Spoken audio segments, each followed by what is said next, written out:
Muraho neza, ikaze kuri cano iwacu bikora biti TV, cano twiga ibimera bitandukanye.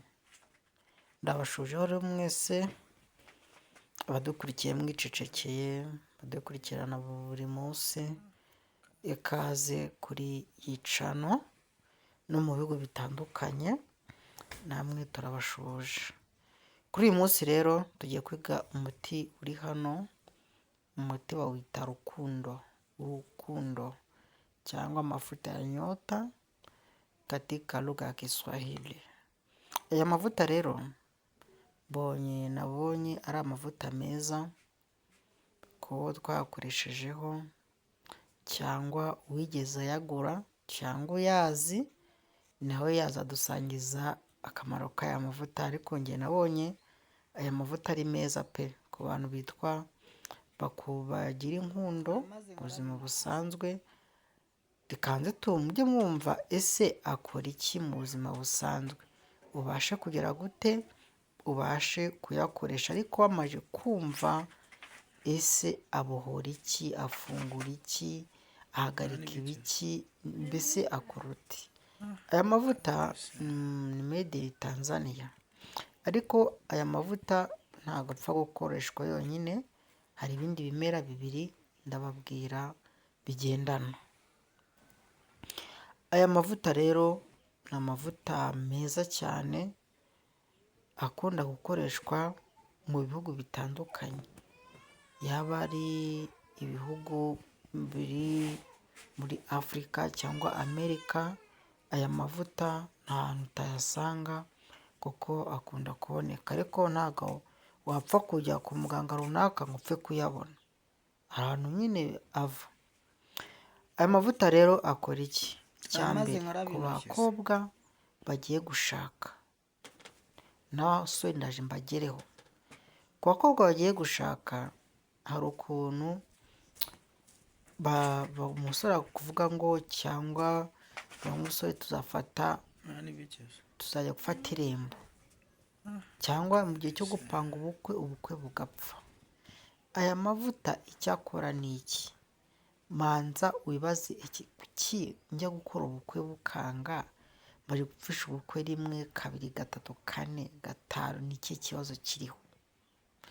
Icyo gihe hari ibintu bibiri bitatu biba biriho.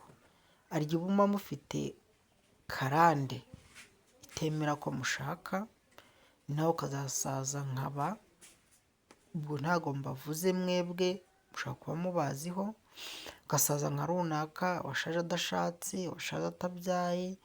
Ku bagabo nabo bibaho. Uyu muti icyo umara rero ku bantu bameze gutyo, shaka umuti utera mu rugo iwanyu, nimba uri iwanyu. Nimba uri umukobwa ukaba utaba iwanyu ariko udashaka bitewe n'icyo kibazo cy'uruzingo, hariho n'abandi dufite basaziye mu nsengero, basaziye mu matorero, bavuga ati gutya na gutya, ati reka ni ibishitani. Ndugu yangu, umuntu wagiye gukora uyu muti yagiye kuwukora hari impamvu, hari impamvu ibyo bintu bibaho. Rero nimba ufite umwana umeze gutyo, yaba ari umugabo, yaba ari umusore, yaba ari umukobwa, bikajya bigenda gutyo, wabwira uwo muhungu ati shaka, ati shwi, akiruka. Noneho babandi banga kwivuza, kandi uwo mubyeyi ufite amakuru uko byagenze. Abanyarwanda barasenga ndabizi, harimo n'abiruka bajya gushakisha, ariko icya mbere ni amakuru. Uzafata aya mavuta, nimba baramuzinze, nimba baramukubise icyo bita impakanyi, hari ukuntu ziri ku muntu, bamara kumucanganyikisha bakamukubita n'icyo bita impakanyi, wamubwira ati ariko runaka bimeze gute, ati reka njye ntacyo ndwaye. Fata aya mavuta rero uvange n'amavuta gikotoro yisiga, cyangwa nimba ari amavuta y'amazi. Uyu muntu 3 jours n'iminsi 7 gutyo, ibintu bizahinduka. Par jour mushire muri ayo mavuta uko ugenda ayisiga atangira kumva atangiye kujya abohoka, akumva ko icyo kintu byanga bikunda kigomba kubaho. Aya mavuta arazingura. Aya mavuta buri mavuta ya nyota. Ayo mavuta ya nyota hari uburyo bubiri. Nyota hajyamo amavuta, hakazamo umuti w'ifu, nyine umuti bakaraba, hakazamo n'isabune ya nyota. Nyota biri amoko atatu: wo gukaraba, iyo sabune, hakaza n'uwo nguwo wo gutera mu nzu, ariko ntabwo gutera mu nzu gusa, no gutera mu rugo, hakazamo n'aya mavuta. Byose rero iyo bibaye ngombwa wabikoresha, ariko hari indi miti nayo bigendana, nk'iyi miti yari umukobwa wemera kwivuza, icyo gihe ajya ku mutaramu wa kinyarwanda. Mutaramu wa kinyarwanda akagenda bakamuzingura, bamara kumuzingura bibaye ngombwa bamuhaye amavuta, bakamuha amavuta ya nyota. Inyota ni kinyarwanda, ni nk'inyenyeri yawe. Ntabwo ujya mwumva abapasiteri bakunda guhanura ngo bagutwaye inyenyeri yawe, ariko kuki abapasiteri babihanura ngo bagutwaye inyenyeri yawe? Ntiwimagine se ni gute inyenyeri bayitwara n'iki?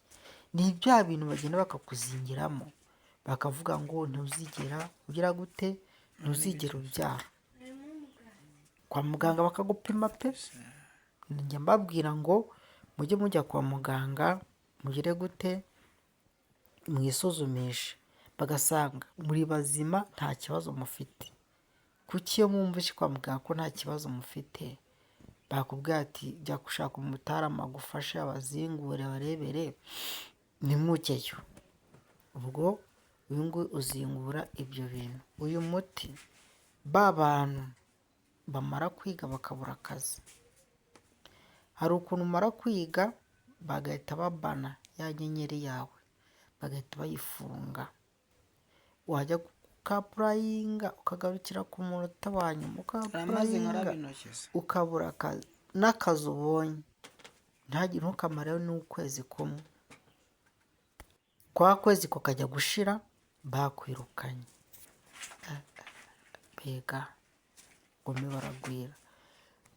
Uyu muti uzingura ba bantu bafite bizinesi. Nimba ufite iduka ukabona ritangiye kujya rihomba, amafaranga ucuruje akagira gute ukayabura, hii dawa inatumika sana kwa business, kwa biashara. Uyu muti uzingura kuri ba bantu bahora hasi, ni ba bantu batajya bazamura mu kazi, ni ba bantu batabajya bongezwa amafaranga na bosi, ni ba bantu batajya bizerwa mu kazi. Haje umuntu mushyashya arakwanze, aragiye, haje undi, nta muntu mwumvikana. Nicyo bita icangiro. Icangiro rero ngiye kuzaza kuribaganizaho icangiro n'inyatsi bitandukaniye. Uyu muti uzingura ba bana bakunda gukura ariko ntahita agenda, ukajya abona afite icyo bita tegetege. Tegetege nyine ukabona nta kuraje agira mu kugenda. Uyu muti uvura kutagira ute, wa muntu ugenda mu nzira n'icyo yari agiye gukora akakibagirwa, wa muntu urambika ikintu ahantu akibagirwa ahantu yagishize, kandi bagutuma ku isoko wagerayo ukibagirwa ibintu bagutumye. Uyu muti uzagufasha. Uyu muti ushinzwe rwa rugo, runo rugo ruhura n'amakimbirane. Mwaramutse amahoro, nimugoroba birageze mugeze mu rugo, amatiku hasi hejuru, amakimbirane y'ingo. Kino gihe mwumvise ko hari ikibazo cy'ingo cyane cyane zihora zisenyuka ariko zitazi impamvu.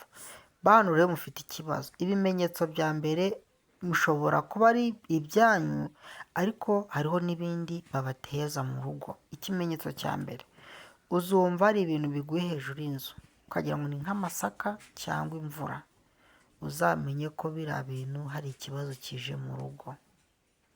Ikindi cya kabiri, igihe uzumva inzu yawe itangiye kujya itigita rimwe na rimwe mu ruhande rw'inguni rimwe na rimwe, uzamenye ko ikibazo mu rugo cyaje.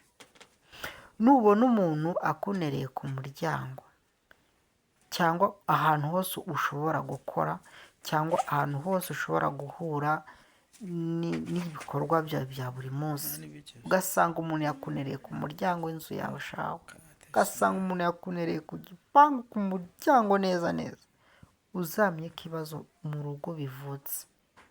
Ibyo ngibyo nibyo bita amazirane. Nubwo watambuka ukareba, uzamenye ko hari ibibazo biteye. Nimba mwari mufite abana mu rugo, bazatangira kujya biga basubira inyuma, bamwe batangire kwanga kujya ku ishuri, abandi bumve ku ishuri ntacyo bibamariye, rimwe na rimwe wumve no kubaho ntabwo ushaka kubaho kubera ibyo bibazo. Ese ibyo bintu bikemuka gute? Nabagiye mbarangira imiti myinshi batera mu rugo, ariko nimba ubonye uwo mwanda mu rugo uramenya uko wakoresha intoki zawe, arawukoroba akagagara, arawukoroba akumiraho, mwajya mukurikirana ibibazo biri hano hanze. Rero iyi miti n'uyu muti rero muri za ngo zihora n'amakimbirane, za ngo ubona zitumvikana, uyu muti barawisiga, abana bakawubasiga, mbese bya bindi byo mu rugo. Uyu muti urabikora. Uyu muti rero kuri ba bantu ba Mukagatare ba bantu batoroha nyine, uyu muti uba mwiza kuri bo. Nzababwira uko ukora rero ikindi gice kiri inyuma cyangwa kigiye kuzaza. Hari indi miti nzabereka nayo nabonye, nayo nzabibabwira, ariko reka tumaze turangize uyu muti bita Nyota. Nyota ni umuti mwiza, ni umuti uri gukora, ariko mu Rwanda ho ntabwo iyi miti ikunda kuhaba cyane kenshi, ariko hari amaduka rimwe na rimwe ubisangamo.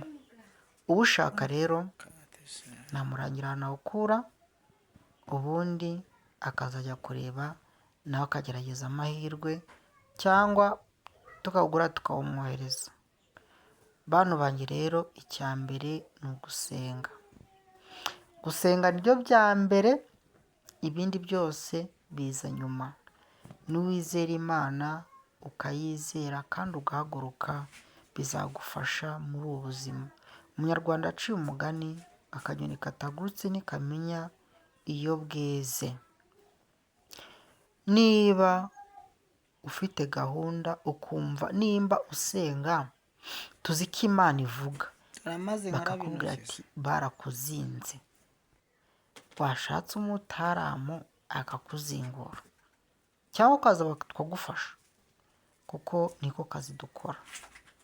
Nimba ubona ufite uruzingo, ukabona hari utuntu tw'utubazo mu rugo rimwe na rimwe ukabona ntidusobanutse, cyangwa ukumva wabiganiza umuntu, mpamagara kuri WhatsApp mbwira ati muga ko mbona mfite iki kibazo iki n'iki, mbigenze gute?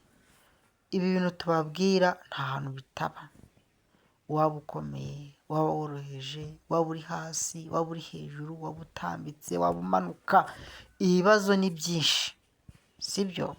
Udafite ikibazo cy'urugo afite ikibazo cya bizinesi, udafite ikibazo cya bizinesi afite ikibazo cy'umuryango, udafite ikibazo cy'umuryango afite ikibazo cy'inshuti, udafite ikibazo cy'inshuti afite ikibazo cy'abana. Ndugu yangu, isi ni uruvangavange, ibintu ntabwo byoroshye, ariko icya mbere ni ugusenga. Numara gusenga haguruka wivuze. Imana yakubuje kwivuza, mwajya mumenya ubwenge koko. Kandi ba bantu babuza kwivuza nibo ba mbere bivuza mbere, sibyo?